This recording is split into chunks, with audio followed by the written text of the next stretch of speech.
बिस्मिल्लाहिर्रहमानिर्रहीम। Dear student, अस्सलाम वालेकुम। उम्मीद है आप सब खैरियत से होंगे। क्लास 10th बेटा यूनिट नंबर 3 हम कर रहे हैं और एक्सरसाइज नंबर 3.2।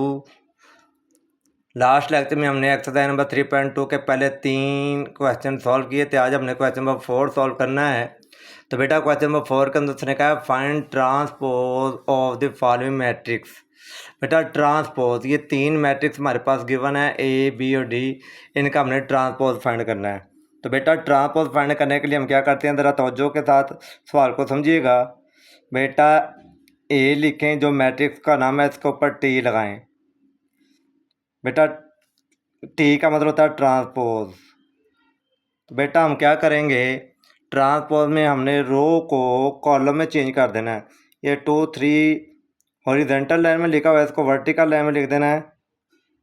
2 3 नीचे आ जाएगा और 4 और 5 भी हॉरिजेंटल लाइन में लिखा हुआ है, इसको वर्टिकल लाइन में लिख देना है। ये क्या फाइंड हो गया, ट्रांसपोज। ए का ट्रांसपोज हमने फाइंड कर लिया। अब बेटा बी वाला देखें, बी इज इक्वल 3 7 6। बेटा ये वर्टिकल शेप में लिखा हुआ है, इसको हॉरिजॉन्टल शेप में लिख देना है। तो बी के ऊपर क्या लगाएंगे, टी। टी का मतलब क्या होता है, ट्रांसपोज। तो बेटा यह जगह 3 7 6। बेटा ये सेकंड पार्ट हमने कर लिया है क्वेश्चन नंबर 4 का। बेटा पार्ट नंबर 3 है, डी इज इक्वल लिखा हुआ है 2 3 4 5 6 7। बेटा लिखें, डी के ऊपर टी लगाएं। इस टी का मतलब क्या है, ट्रांसपोज।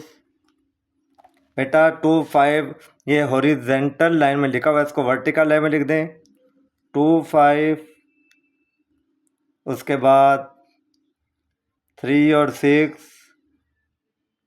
इसके बाद 4 और 7। बेटा क्वेश्चन नंबर 4 के अंदर हमने क्या फाइंड किया, ट्रांसपोज। कुछ मैट्रिक्स गिवन थे, उसका हमने क्या फाइंड किया, ट्रांसपोज। बेटा क्वेश्चन नंबर 5 के अंदर उसने कहा फाइंड नेगेटिव मैट्रिक्स। बेटा नेगेटिव मैट्रिक्स में क्या करना है, जो मैट्रिक्स गिवन है ए लिखें, ए के साथ माइनस का साइन लगाएं और अंदर वाली तमाम वैल्यूज़ के साइन चेंज। बेटा 3 के साथ माइनस का साइन है, ये माइनस का साइन ख़त्म हो जाएगा। 0 के साथ कोई साइन नहीं आता, 5 के साथ कोई साइन नहीं, माइनस आ जाएगा। और 6 के साथ भी माइनस आ गया।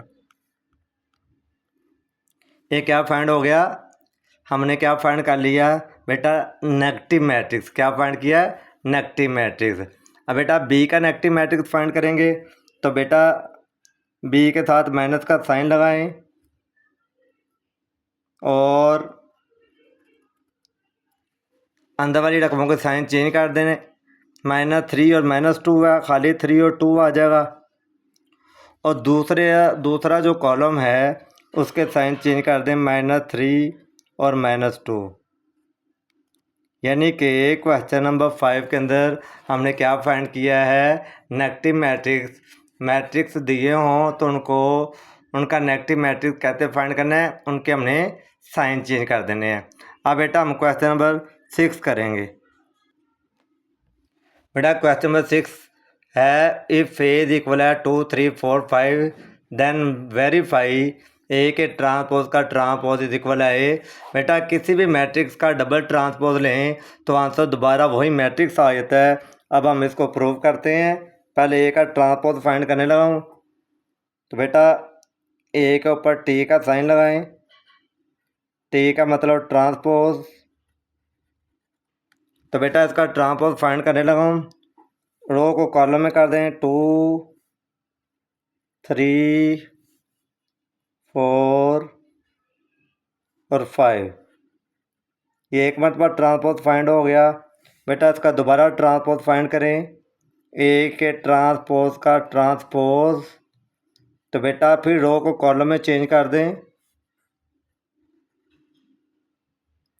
फिर आ जाएगा 2 4 3 5।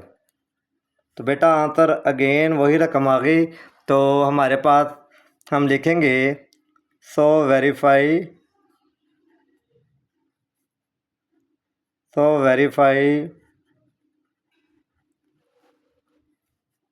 ए के ट्रांसपोज का ट्रांसपोज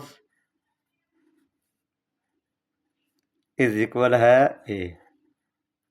अब बेटा इसका दूसरा पार्ट देखें। बी इज इक्वल लिखा हुआ है 7658, वेरीफाई बी का ट्रांसपोज इज इक्वल है बी। तो बेटा पहले मैं बी का ट्रांसपोज फाइंड करूँगा। बी के ऊपर टी लगाएं, टी मीन ट्रांसपोज, रो को कॉलम में चेंज करें बेटा 7658। बेटा ये मैंने सिंगल टाइम ट्रांसपोज निकाला है। अब इसका दोबारा ट्रांसपोज फाइंड करें। बी के ट्रांसपोज का ट्रांसपोज। तो बेटा ज़रा गौर से देखें, दोबारा रो को कॉलम में चेंज कर दें 7568। तो मैं लिखूँगा बी के ट्रांसपोज का ट्रांसपोज इज इक्वल है बी। बेटा ये हमने क्वेश्चन नंबर कौन सा सॉल्व किया, क्वेश्चन नंबर 6, जिसके दो पार्ट थे। वो क्या उसने कहा था अगर एक मरतबा ट्रांसपोज लें तो उसका दोबारा ट्रांसपोज निकालें तो आपने प्रूव करना है आंसर वही मैट्रिक्स वाली रकम आ जाती है। तो वो हमने प्रूव कर लिया है। अब हम क्वेश्चन नंबर 7 करेंगे। बेटा क्वेश्चन नंबर 7 के अंदर एक मैट्रिक्स गिवन है। वो कहता है आपने प्रूव करना है इज द सिमेट्रिक, ये सिमेट्रिक है। तो बेटा कोई मैट्रिक्स सिमेट्रिक कब होता है? अब matrix is called symmetric if A का ट्रांसपोज इज इक्वल है ए। अगर एक बार उसका ट्रांसपोज निकालें तो आंसर दोबारा वही मैट्रिक्स आ जाए तो उसको कहते हैं सिमेट्रिक। मतलब मैं एल मैट्रिक्स गिवन है तो इसका मैं ट्रांसपोज निकालने लगा हूँ। एल के ऊपर टी का साइन लगाएं, टी मीन्स ट्रांसपोज, रो को कॉलम में चेंज करने लगा 2 3 4, उसके बाद 3 -2 और 5। बेटा आगे आ जाएगा 450। तो बेटा जब मैंने एल मैट्रिक्स का ट्रांसपोज फाइंड किया, ट्रांसपोज फाइंड करने के बाद मैंने चेक किया तो आंसर अगेन वही मैट्रिक्स वाली रकम आ गई। तो मैं लिखूँगा एल का ट्रांसपोज इज इक्वल है एल। तो वेरीफाई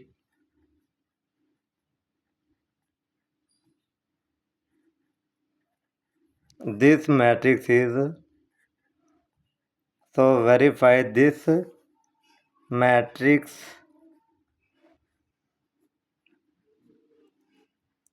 is symmetric। बेटा आज के लेक्चर में हमने एक्सरसाइज नंबर 3.2 का क्वेश्चन नंबर 4, 5, 6 और 7 सॉल्व किया है। बेटा ये एक्सरसाइज आपकी कंप्लीट हो गई है। इन तमाम क्वेश्चन की आपने अच्छे तरीके से प्रैक्टिस करनी है। इसको आपने रजिस्टर के ऊपर नोट कर लेना है। नेक्स्ट लेक्चर में हम दोबारा हाजिर होंगे। अल्लाह हाफिज़।